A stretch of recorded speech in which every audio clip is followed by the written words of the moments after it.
Құрметті ханымдар мен мырзалар, бүгін сіздермен Қазмұнайгаз компаниясының IPO-сына арналған роуд-шоу өткізу аясында кездесуге жиналып отырмыз. Осында отырған спикерлер Қазмұнайгаз қызметінің нәтижелері, IPO параметрлері, инвестициялық артықшылары және Қазмұнайгаз акцияларын сатып алу тәсілдері туралы айтып сіздердің сұрақтарыңызға жауап береді. Ал енді рұқсат болса, спикерлерімізбен таныстырып өтейін. Дәурен Қарабаев, Қазмұнайгаз басқарма төрағасының экономика және қаржы жөніндегі орынбасары. Дастан Адиходжаев, Самұрық-Қазына акционерлік қоғамының активтерін қайта құрылымдау департаментінің директоры.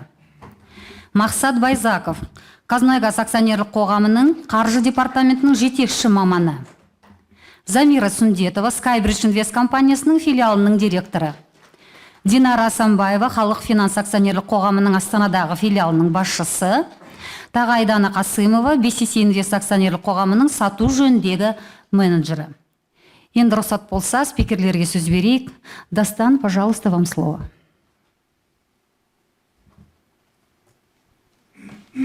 Добрый день, уважаемые участники мероприятия. Как, наверное, многие из вас уже слышали, фондом Самұрық-Қазына в соответствии с постановлением правительства Республики Казахстан осуществляется масштабная программа приватизации. Данная программа рассчитана на 2021-2025 годы, и она осуществляется в полном соответствии с поручениями главы государства по разгосударствлению экономики, в том числе за счет передачи ряда крупных компаний, которые в основном сосредоточены в фонде Самұрық-Қазына в конкурентную среду. В настоящее время проводится IPO национальной нефтегазовой компании «Казмунайгаз». 9 ноября был дан старт для начала сбора заявок. 2 декабря сбор заявок завершится для розничных инвесторов, и для институциональных инвесторов он завершится 30 ноября. В целом, по данной сделке, наверное, многие так называемые стейкхолдеры, в том числе инвестиционное сообщество, очень долго ожидала проведения IPO Казмунайгаза. По тем или иным причинам данное IPO переносилось, но все годы компания осуществляла, хоть сама сделка и переносилась, но компания осуществляла масштабную предпродажную подготовку, чтобы повысить свою инвестиционную привлекательность перед совершением сделки. За последние 8 лет долг Казмунайгаза снизился почти в 2 раза, с 19,2 миллиардов долларов США в 2014 до порядка 10 миллиардов долларов в настоящее время. Сняты многочисленные ограничения по условиям долговых обязательств, в том числе исключен запрет на снижение доли государства. В 2017 году, многие, наверное, из вас помнят, был осуществлен делистинг дочерней компании «Разведка добыча» Казмунайгаз в целях исключения наличие 2 крупных публичных компаний в одной группе. То есть вот сам Казмунайгаз сейчас выходит на IPO, и если бы РД Казмунайгаз также был бы в листинге на тот момент лондонской фондовой биржи, то это, наверное, друг другу были бы противоречащие задачи, и данная ситуация просто была бы недопустима. Но вот когда этот делистинг был совершен, нужно отметить, что была выплачена существенная компенсация держателям ГДР и простых акций в размере порядка 24% к рыночной стоимости. Осуществлена масштабная трансформация по другим субхолдингам и ликвидированы лишние звенья. В том числе вот была такая компания «Переработка и маркетинг Казмунайгаз». На текущий момент ее уже нет, то есть раньше вот была сама национальная компания, еще под ней еще одна субхолдинговая компания, а уже под ней непосредственно операционные активы. Сейчас Казмунайгаз уже в большей степени вот по всем своим направлениям деятельности уже вот эти лишние звенья они ликвидированы, и Казмунайгаз он напрямую управляет дочерними зависимыми организациями, которые непосредственно осуществляют операционную деятельность. Многие, наверное, слышали, что из состава Казмунайгаза был выведен Казтрансгаз, сейчас эта компания называется национальной компанией Казахгаз, и теперь Казмунайгаз может уже сфокусироваться на своих ключевых приоритетных направлениях деятельности. В целом, вот по данной сделке IPO Казмунайгаза, наверное, важно отметить, что несмотря на возможность участия институциональных инвесторов и отличие, да, в этом от тех сделок IPO, которые проходили вот в прошлом народное IPO Казтрансойла и Кигока, вот несмотря на это, текущая сделка все-таки она отвечает требованиям, ну, так называемой народности, то есть ее можно в любом случае называть народным IPO. Я объясню почему. Ну, во-первых, обеспечен длительный период сбора заявок, да, то есть вот, например, если сравнивать со сделкой Казатомпрома, то из-за требований международного регулятора, из-за требований международных фондовых бирж невозможно такой длительный период, вот в нашем случае с Казмунайгазом это порядка 4 недель, обеспечить для сбора заявок. Для чего это сделано? Это сделано в первую очередь для того, чтобы простые граждане, розничные инвесторы могли сориентироваться, там, мобилизовать свои денежные средства, там, посоветоваться, прислушаться к рекомендациям профессиональных участников рынка и уже более осознанно принять или не принять, да, инвестиционные решения. Также вот критерий народности, да, он еще в чем выражается? То, что проводится очень масштабная маркетинговая кампания. Опять же, если это было бы международное IPO, и нам бы приходилось следовать требованиям международного листинга, то такую масштабную маркетинговую кампанию мы бы сделать не смогли. Там есть определенные требования, то есть так называемый режим тишины, когда можно что-то говорить о предстоящей сделке, когда нельзя. Здесь мы не ограничены такими требованиями, поэтому вот уже прошел так называемый non-deal roadshow, то есть по вопросам приватизации вот во всех регионах порядка 130 тысяч человек было охвачено программой маркетинговой, которую мы проводили вот месяц назад. Сейчас уже то было non-deal roadshow, сейчас уже deal roadshow, да? То есть сейчас уже, когда известны ключевые параметры предстоящей сделки, мы проводим повторно во всех регионах, во всех крупных городах и даже на предприятиях многих проводим вот аналогичные мероприятия по всему Казахстану с целью того, чтобы население могло более детально ознакомиться с условиями предстоящего IPO. В целом программа приватизации фонда включает несколько IPO, то есть это не только Казмунайгаз. Вот Казмунайгаз в этом году, на следующий, на 23-24 годы у нас запланировано IPO компании, национального авиаперевозчика компании Air Astana. Далее у нас планируется повторное дополнительное размещение акций по Кигоку. Ну, там еще требуется внести некоторые изменения в законодательство. Сейчас с нами эта работа активно проводится. Также в портфеле активов Самрук-Казна есть такая компания Самрук-Энерго, все, наверное, слышали. Самрук-Энерго предполагается поделить на две части. То есть одна часть это будет традиционные угольные активы, и вторая часть это так называемый портфель зеленых активов. То есть это то, что сейчас требуется, там, исходя из международных требований. Вы все, наверное, слышали, что сейчас зеленая повестка, она очень там активна, и это, на наш взгляд, позволит при проведении IPO повысить стоимость этих активов, ну и в целом, чтобы это IPO было успешным. Далее по плану у нас на 24-25 годы IPO компании Казахгаз и КТЖ, но по этим компаниям еще предстоит масштабная предпродажная подготовка, связанная с изменением регуляторной среды, снижением долговой нагрузки, повышением операционной эффективности, повышением уровня корпоративного управления и многое другое. В целом, наверное, важно сказать, вот несмотря на те сроки, которые указаны здесь на слайде, конечно же, точные сроки и параметры проведения IPO данных компаний, они будут дополнительно согласовываться с правительством Республики Казахстан как единственным акционером и будут зависеть как от готовности самих компаний, так и от конъюнктуры на рынках капитала. В завершение хотелось бы еще раз отметить, что IPO компаний фонда предоставляет уникальную возможность каждому казахстанцу стать владельцем доли в крупнейших активах страны и рассчитывать на потенциал роста по мере роста национальной экономики. Спасибо.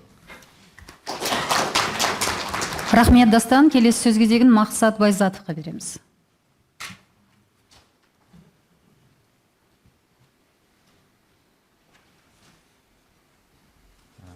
Қайырлы күн, жиналған құрметті қауым.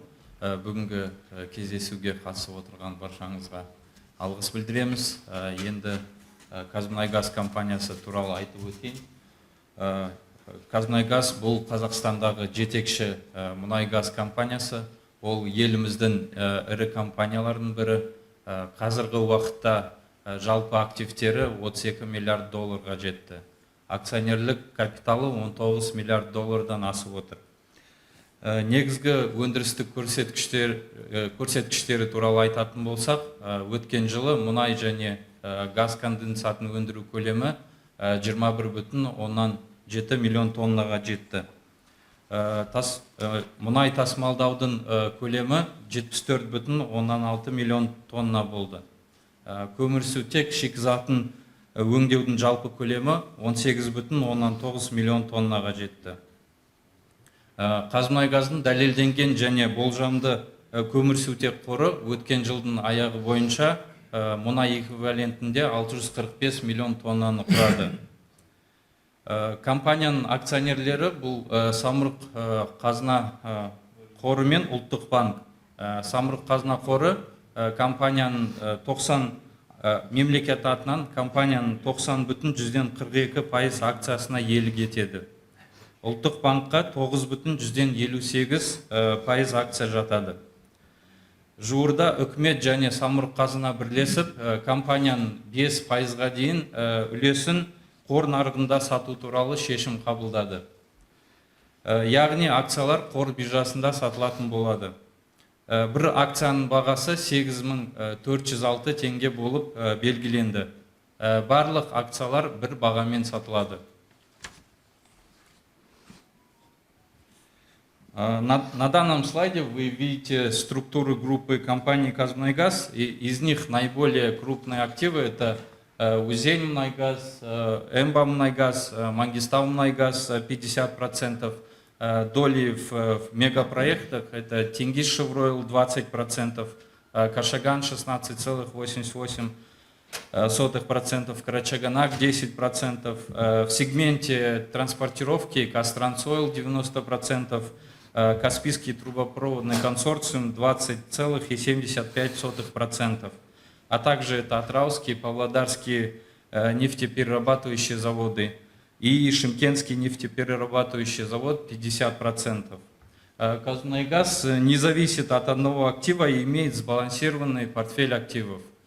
Все результаты работы всех предприятий оказывают влияние на консолидированные финансовые показатели компании и, соответственно, на цену акций. Следующий слайд. В этом году исполнилось 20 лет с момента создания Казмунайгаз. Компания с момента образования прошла этап активного роста. За 20 лет были приобретены и увеличены доли в мегапроектах. Например, это приобретение и удвоение доли в месторождении Кашаган. Сейчас, как было отмечено, доля составляет 16,88%. Также покупка 10% акций в Карачаганак Petroleum Operating. Были модернизированы заводы по производству нефтепродуктов в Павлодаре и Атрау. Приобретены доли в нефтегазохимических проектах, а именно покупка 49,5% в Казахстан Petrochemical Industries. Это завод по производству полипропилена, который был введен в ноябре текущего года. А также это покупка 25% ТО «Бутаден» и другое. За 20 лет у компании сложился диверсифицированный портфель активов в сегментах добычи, транспортировки и переработки, что позволило компании улучшить финансовые и производственные показатели. Следующий. На данном слайде представлен объем добычи по основным активам Казмунайгаз. Казмунайгаз имеет сбалансированный и диверсифицированный портфель нефтедобывающих активов.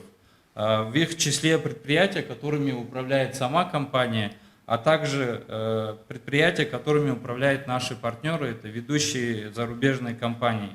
Поэтому наши производственные и финансовые показатели не зависят только от одного месторождения или только от одного предприятия.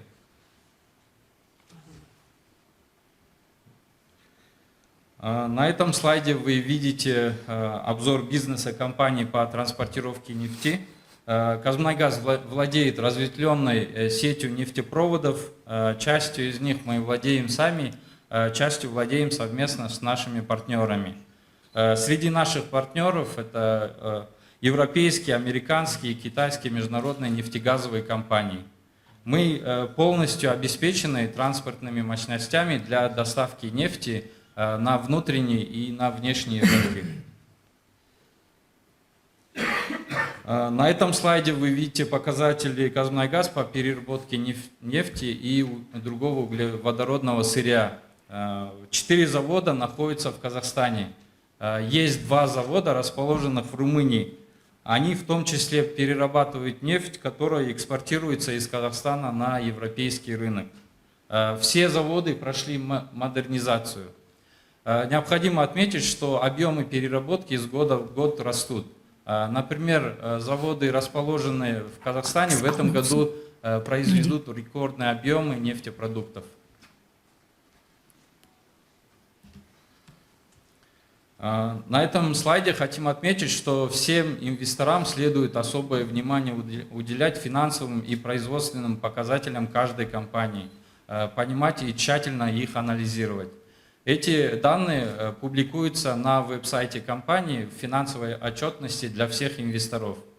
Одним из важнейших показателей является свободный денежный поток. Это напрямую влияет на способность каждой компании выплачивать дивиденды. Его можно назвать чистой прибылью, поступающей в виде денег. Свободный денежный поток отражает объем денег, заработанных компанией в течение квартала или года после вычета из доходов затрат, которые необходимо произвести в обязательном порядке. Из этого свободного денежного потока компания может производить необязательные платежи. Например, это инвестиции в новые проекты, погашение задолженности, срок по которой еще не наступил, или же направлять дивиденды акционерам. В прошлом году, когда средняя цена на нефть составляла $70 за баррель, свободный денежный поток компании составил около 670 миллиардов тенге. В части выплаты дивидендов, инвестиций в новые проекты и долг компании расскажем в следующих слайдах.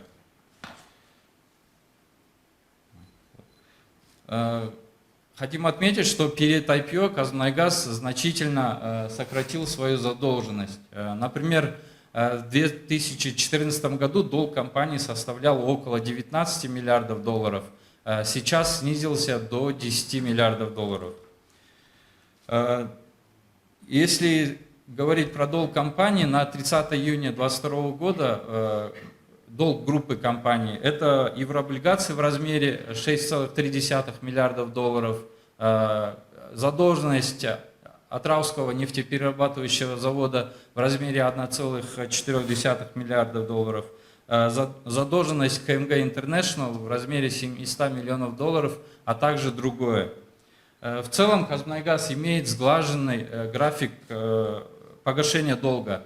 Например, следующую крупную выплату компании предстоит произвести в 2025 году. В целом Казмунайгаз имеет в долгосрочной перспективе ровный, удлиненный график погашения своих обязательств. На данном слайде вы видите состав совета директоров Казмунайгаз. Совет директоров Казмунайгаз долгое время возглавляется независимым профессиональным директором. Половина совета состава директоров состоит из независимых директоров, имеющих большой опыт работы в нефтегазовой отрасли и управлении крупными нефтегазовыми компаниями.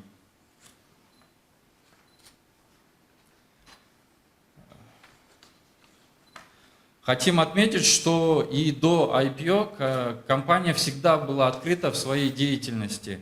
Казмунайгаз ежеквартально и ежегодно публикует финансовую отчетность, проверяемую независимым аудитором из большой четверки. Также публикует ежеквартальную аналитику производственных и финансовых результатов, презентации для инвесторов, годовые отчеты, отчеты об устойчивом развитии, а также многое другое. Всю эту информацию вы можете найти на нашем корпоративном веб-сайте.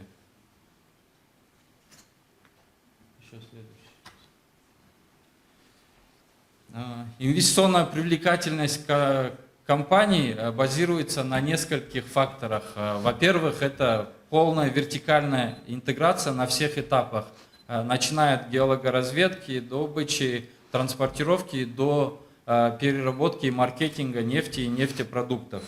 Во-вторых, это диверсифицированный и сбалансированный портфель нефтегазовых активов, как добычных, так и перерабатывающих и транспортных. В-третьих, это обеспеченность запасами в долгосрочной перспективе и возможность их дальнейшего увеличения. В-четвертых, это хорошие финансовые показатели и высокие кредитные рейтинги.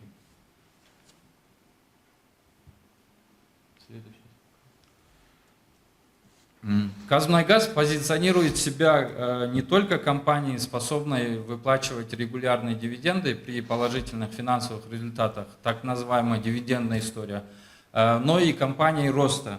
В перспективе мы рассматриваем следующие проекты. Проекты, направленные на увеличение уровня добычи на месторождениях Кашаган и Тенгиз. Активно реализуются проекты по разведке и добыче нефти на суше. Например, это Тургай-Палеозой. Морские проекты, такие как Абай, Исатай, Женис, Аль-Фараби, Курмангазе и другие. Затраты, по которым несут стратегические партнеры на периоде разведки. Также было отмечено это строительство заводов нефтегазохимической отрасли по производству полипропилена, полиэтилена, бутадиена и другой продукции из нефти. Необходимо отметить... Можно предыдущий слайд? Необходимо отметить, что перед IPO Казмунайгаз обновил свою стратегию развития до 2031 года. Положения данного документа направлены на повышение долгосрочной прибыли, увеличение свободного денежного потока и роста стоимости акций. Среди стратегических целей важно отметить обеспечение достаточной ресурсной базы для роста бизнеса, дальнейшее повышение эффективности цепочки стоимости компании, диверсификацию деятельности, а также устойчивое развитие и поступательное снижение углеродоемкости производства. Можно теперь, да. В прошлом году на выплату дивидендов было направлено 200 миллиардов тенге. Выплата на одну акцию составила 327 тенге. После IPO Казмунайгаз в течение 3 лет планирует производить ежегодные дивиденды в размере не менее 200-250 миллиардов тенге, при условии, что среднегодовая цена на нефть марки Brent будет не менее $70 за баррель. Также утверждена новая дивидендная политика, которая предусматривает порядок определения минимального размера дивидендов в зависимости от долговой нагрузки в размере от 30 до 50% от свободного денежного потока. В целом, дивидендная политика компании направлена на обеспечение баланса интересов акционеров, кредиторов и самой компании. а также на прозрачность при определении размера выплаты дивидендов своим акционерам. Поэтому дивиденды на акцию выплачиваются исходя из финансового состояния компании.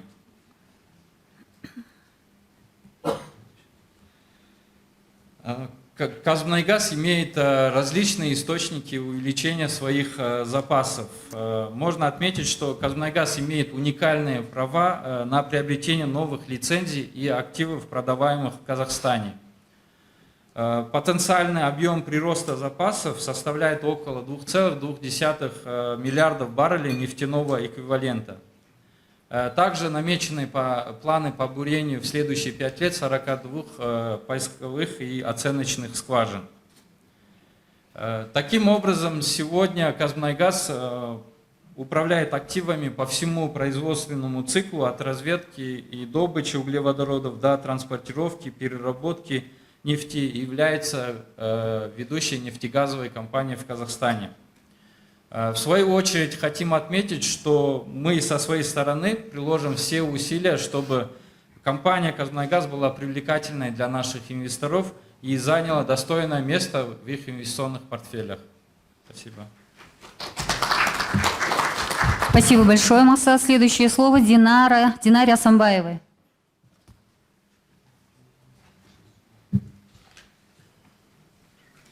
Добрый день, уважаемые слушатели и, надеюсь, будущие акционеры, инвесторы. Меня зовут Динара Асамбаева, я представляю компанию Халык Финанс и также представляю компанию Народный банк Казахстана в одном лице. Сейчас я хотела бы рассказать о параметрах IPO. Некоторые детали уже были озвучены в ходе презентации, но я хотела бы их все суммировать воедино, чтобы привлечь и акцентировать ваше внимание. Хорошо слышно? Продающей стороной является фонд Самрук-Казына, которому на данный момент принадлежит 90,42% доли Казмунайгаз. Фонд предлагает к продаже не более 5% от общего объема выпущенных и размещенных акций компании, что в цифрах вот эти 5% представляют собой 30 миллионов 505 тысяч 974 простых акций, то есть это довольно значительный объем. IPO будет проводиться параллельно на 2 биржах в Казахстане. Это Казахстанская фондовая биржа и биржа АИКС. И, соответственно, после IPO эти бумаги, простые акции Казмунайгаз, будут параллельно торговаться на этих биржах. Соответственно, инвесторы они могут принять и подать свою заявку, исходя из своих интересов и предпочтений. Все средства, которые будут привлечены во время IPO, будут направлены в Национальный фонд Республики Казахстан. Ну и самый главный параметр – это цена. Цена единая для всех инвесторов – 8406 тенге за одну простую акцию. Принять участие в IPO могут все категории инвесторов, но в первую очередь хотелось бы видеть среди инвесторов розничных клиентов граждан Казахстана, потому что все-таки основная цель этого IPO была дать возможность вот таким вот клиентам, таким инвесторам получить долю в компании, нацкомпании. Следующий параметр достаточно большой, это временные рамки. Я сейчас более подробно на нем остановлюсь. Я сейчас хотела сказать, что финансовыми консультантами по данной сделке компанию и продающего акционера сопровождали 4 казахстанских брокера: Skybridge Invest, Freedom Finance, Халык Финанс и BCC Invest. Что касается временных рамок, в прошлую среду, 9 ноября, началось роуд-шоу с институциональными и розничными инвесторами, которое будет продолжаться по 25 ноября. Роуд-шоу – это вот такие встречи, которые организуются по всему Казахстану, во многих городах. Есть у инвесторов возможность встретиться непосредственно с представителями самой компании-эмитента, с продающим акционером, с брокером, задать вопросы на интересующие их темы. Прием заявок также начался 9 ноября, но он будет длиться дольше. Причем здесь возникает вот такая вот вилка. Дело в том, что для институциональных инвесторов возможность подать заявку заканчивается 30 ноября. Розничные инвесторы могут воспользоваться большим периодом, то есть и подать свою заявку до 2 декабря до 15:00. После этого, то есть требуется определенное время, чтобы собрать всю эту информацию, и эмитент, и продающий акционер могли ознакомиться со списком инвесторов, которые подали свою заявку и хотят приобрести эти акции. Будет проводиться аллокация. Вот это распределение акций среди участвующих инвесторов будет проводиться 5 декабря. и уже по итогам вот этого листа 7 декабря будут проводиться расчеты. То есть в этот момент у вас пишутся денежные средства, и на вашем счете появятся ценные бумаги. То есть вы станете акционером компании. Можно, пожалуйста, следующий слайд? Еще раз хотела озвучить и напомнить, то есть вот основные важные даты для розничных инвесторов. 9 ноября стартовал прием заявок на участие IPO. В этот же день началось роуд-шоу. Роуд-шоу заканчивается 25 ноября. Но, то есть у вас есть очень много, достаточно времени, чтобы ознакомиться с информацией в СМИ, с аналитиками, с аналитическими отчетами, принять участие в таких вот встречах, задать вопросы. И еще до 2 декабря успеть подать заявку. Ну, конечно, лучше это не откладывать на последний день, потому что у нас обычно традиционно пытаются сделать все в последний день, и открыть счет, и отправить деньги, подать заявку. То есть вот этот период вы можете использовать для того, чтобы обдумать, сколько вы хотите инвестировать, и уже воспользоваться вот этим более таким удлиненным периодом. 5 декабря пройдет удовлетворение заявок, и 7 декабря пройдут расчеты. Следующий слайд. На следующем слайде указаны основные принципы распределения. Но самый главный принцип – это то, что заявки граждан Казахстана, физических лиц, будут удовлетворяться в первую очередь, то есть приоритет отдается именно им.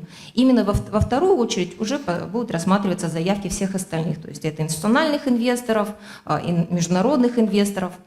Вопросы, которые часто возникают у инвестора, то есть сколько можно купить, да, то есть какие максимальные и минимальные объемы. Ну, минимум. Минимум надо взять, всегда надо купить одну акцию. Насколько это целесообразно, это уже другой вопрос. Но здесь минимум в одну акцию, это не требование эмитента, не требование продающего акционера, это требование техническое. Дело в том, что акция – это неделимый инструмент. Невозможно купить пол акции, либо, например, членам семьи в складчину купить одну акцию. Нужно каждому инвестору покупать как минимум одну акцию, чтобы являться акционером. Максимума нет. То есть ту сумму, которую вы готовы инвестировать, вы должны будете определить сами, исходя из собственного риска, аппетита, возможностей. Ни в коем случае это не должны быть какие-то заемные средства.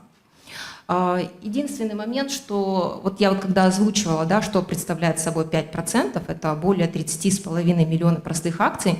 Если возникнет такая ситуация, что какой-либо инвестор, будь это физическое лицо, юридическое лицо, подаст заявку на приобретение очень большого объема, ну, например, скажем, 10 миллионов, да, и возникнет этот риск концентрации очень большого количества акций в одних руках, то продающий акционер имеет право такую заявку удовлетворить частично, либо отклонить. Не имеет абсолютно никакого значения, сколько заявок будет подаваться от инвестора. Но опять же вопрос, ну, наверное, целесообразности, да, вот временные и какие-то экономические расходы, которые могут возникнуть. Но в принципе он теоретически может подать такую заявку через каждого брокера, у которого есть доступ к бирже. Также не имеет абсолютно никакого значения, когда вы подадите эту заявку. Те инвесторы, которые подали заявку, например, 10 ноября, у них нет никакого преимущества перед теми клиентами, кто подал заявку 30 ноября. Самый главный принцип – то, что будут смотреть какой-то клиент, физическое лицо, гражданин Казахстана, то есть заявки вот таких клиентов будут удовлетворяться в первую очередь. Это основные вот параметры IPO. Сейчас я хотела передать слово моей коллеге из BCC Invest, которая более подробно расскажет о практических шагах, которые вам нужно пройти, чтобы стать акционером. Благодарю.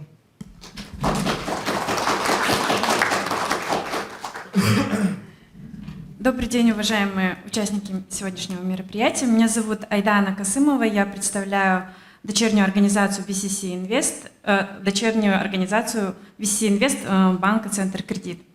Сейчас расскажу вам о простых шагах, которые необходимо будет сделать, чтобы участвовать в IPO «Казмунайгаз». Во-первых, необходимо будет выбрать брокерскую организацию. Напомним, что брокер – это профессиональный участник фондового рынка, который от лица клиента и по поручению клиента совершает сделки на фондовом рынке. Здесь на данном слайде представлены QR-коды двух фондовых бирж в Казахстане. Это Казахстанская фондовая биржа и Астана International Exchange. По данным QR-кодам можете пройти на сайты данных компаний и в разделе «Маркетмейкеры», также брокерские организации, выбрать ту организацию, которая будет для вас наиболее комфортная. Также в регионах можно будет обратиться в отделение Казпочты и также подать заявку на участие в IPO. Следующий слайд, пожалуйста.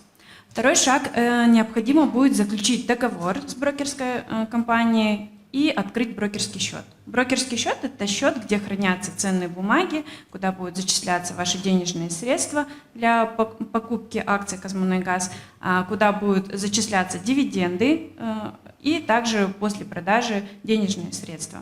Брокерский счет можно будет открыть двумя способами – это онлайн и офлайн. Офлайн традиционно во всех отделениях брокерских компаний, во всех отделениях Казпочты. Офлайн – это через мобильное приложение брокерских компаний, либо через веб-платформы. Следующий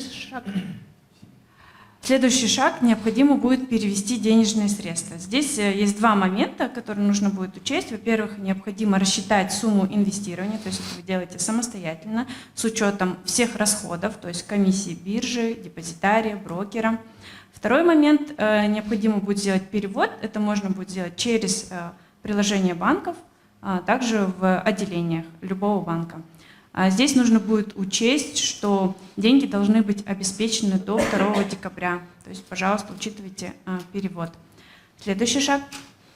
В период приема заявок, как уже отметила Динара, он начался с 9 ноября. Необходимо подать заявку в книгу заявок. Это можно будет сделать офлайн либо онлайн через брокера, указав количество, которое вы хотели приобрести бумаг, то количество. Следующий шаг. После того, как закроется прием книги заявок, на ваш счет, на ваш брокерский счет будут зачислены то количество акций, которые вы указали в своей заявке. Отчет об исполнении приказа ваш брокер отправит вам либо на электронном носителе, либо это может быть на бумажном носителе. Шестой шаг – это уже жизнь после IPO. Если вы, допустим, захотите продать данные бумаги, либо наоборот купить их, нужно будет обратиться к своему брокеру и подать соответствующий приказ. Теперь следующий слайд, пожалуйста. Теперь вам необходимо будет, если захотите участвовать в IPO, выбрать способ приобретения бумаг. Это можно будет сделать онлайн, либо офлайн. Офлайн во всех отделениях брокерских компаний, также в отделениях Казпочты, подписав заявку на бумажном носителе. Либо офлайн, то есть, как уже ранее тоже Динара сказала, что основными финансовыми консультантами в данной сделке являются Skybridge Invest, Freedom Broker, BCC Invest, Halak Finance. У всех данных организаций есть мобильное приложение, которое доступно для скачивания в Google Play, в App Store. Также есть мобильное приложение Tabas, это разработка Астана International Exchange, вот такой фиолетовый значок. Он тоже доступен для скачивания в App Store, в Google Play. Немного про него подробнее расскажу. Очень удобный для приобретения акций, то есть по прямой подписке, не выходя из дома, вы можете скачать данное приложение. Необходимо будет только ваше удостоверение личности, банковская карта, и по прямой подписке можете подать заявку. Но нужно будет учесть, что для дальнейшей продажи, либо для дальнейшей покупки акций необходимо будет все равно открыть брокерский счет. Приложение Skybridge Invest так и называется, Skybridge Invest. Можно, пожалуйста, следующий слайд? Да, оно также доступно для скачивания, вы видите QR-коды. Приложение TraderNet Global – это приложение Freedom Finance, Freedom Broker. Пожалуйста, следующий. Все данные приложения, в принципе, объединяют одно – это онлайн-доступ к IPO «Казмунайгаз», онлайн-доступ к локальным международным рынкам, аналитическое сопровождение, список недооцененных компаний, инвестиционные рекомендации и так далее. Более подробно хотела бы остановиться на приложении BCC KZ. Это мобильное приложение банка Центр Кредит. Через него вы тоже можете по прямой подписке приобрести акции «Казмунайгаз», участвовать в IPO. В разделе «Инвестиции». Можно предыдущий слайд? Да. Тоже в 3 шага, очень легко и просто. В разделе «Инвестиции» нужно будет подать на открытие счета, указать количество бумаг, которые вы хотели бы приобрести, и ожидать расчетов. Следующий слайд, пожалуйста. На данном слайде представлено мобильное приложение BCC Invest. Как я уже и ранее говорила, что можно будет открыть счет у нас в отделении, если вы хотите подписать документы на бумажном носителе, также подать заявку. Также здесь вам предоставят профессиональную консультацию, то есть максимально подробно ответить на ваши вопросы. Также можно будет открыть счет и через ЭЦП онлайн, если у вас есть ЭЦП. Подать приказ на покупку акций «Казмунайгаз». В мобильном рекомендуется пользоваться веб-платформой BCC Invest, так как там есть более упрощенный вид подачи приказа, то есть там всплывает сразу иконка IPO «Казмунайгаз», и в принципе приказ будет уже заполнен за вас. Нужно будет только указать ту сумму, которую вы готовы инвестировать, и, соответственно, количество акций. Также хотелось бы отметить, BCC Invest не взимает комиссии за участие в IPO, то есть комиссия 0. Далее для презентации мобильного приложения Халык Хоумбанк и Халык Финанс предоставляю слово Динаре Асанбаева. Благодарю за внимание. Я пользуюсь тем, что представляю сегодня группу Халык, хотела бы более подробно рассказать об этом приложении. Вот это IPO примечательно еще тем, что сейчас инвесторы могут поучаствовать, подать свои заявки не только через брокеров, да, как это обычно происходит, а также через банки. Ну, это такое достаточно ноу-хау. Айдана уже рассказала о возможности сделать это через банк «Центр Кредит». Вот у клиентов Народного банка тоже есть такая возможность, да, то есть не выходя, не покидая инфраструктуру Народного банка, находясь в этой же экосистеме, открыть счет в Народном банке брокерский, сделать это достаточно легко в приложении Хоумбанк одним кликом. Хотела обратить внимание, что также участие в IPO для клиентов Народного банка, которые будут подавать такую заявку, оно бесплатно, в отличие от Халык Финанса, кстати. Так что если, например, вы не хотите распыляться между несколькими организациями, открывать очень много счетов, чтобы в конце концов потом приводит к какому-то бардаку, вы можете воспользоваться приложением Хоумбанк. При открытии у вас вот в серединке находится кнопочка «Инвест». Когда вы нажимаете, проходит небольшая такая идентификация, вопросы, открывается счет достаточно быстро, в течение 15 минут. Вы можете дальше пополнить его, причем вы не переводите деньги куда-то в другой центральный депозитарий, в другую финансовую организацию, они находятся также на счете в Народном банке. Пополнение можно будет сделать с различных счетов, с депозитных, с текущих. После того, как деньги поступят на ваш брокерский счет внутри Халык банка, вы подаете заявку, выбрав вкладку IPO и SPO. Ну, на данный момент в этой вкладке сейчас только находится «Казмунайгаз». И уже нажав на «Казмунайгаз», откроется заявка, которая тоже достаточно просто заполнена. Вам нужно будет только указать количество акций, которые вы хотите приобрести. Ну и после этого ваша заявка уйдет уже в книгу заявок. И надеемся, что вы станете акционером.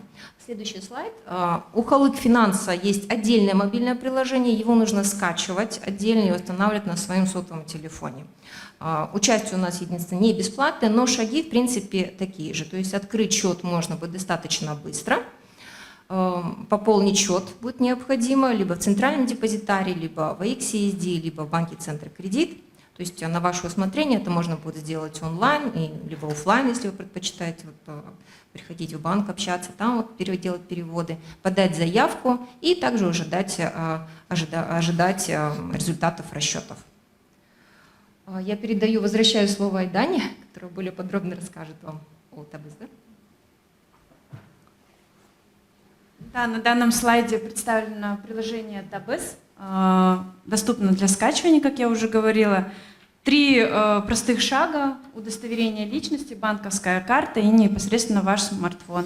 Как уже говорила ранее, можете по прямой подписке подать заявку на участие в IPO «Казмунайгаз». Но после того, как закроется книга заявок и после IPO докупить либо продать бумаги можно будет только открыв брокерский счет. Опять же, посмотрев на сайте того же самого AX, выбрать себе брокера, с кем удобно работать, и совершать сделки. На этом у меня все. Благодарю за внимание.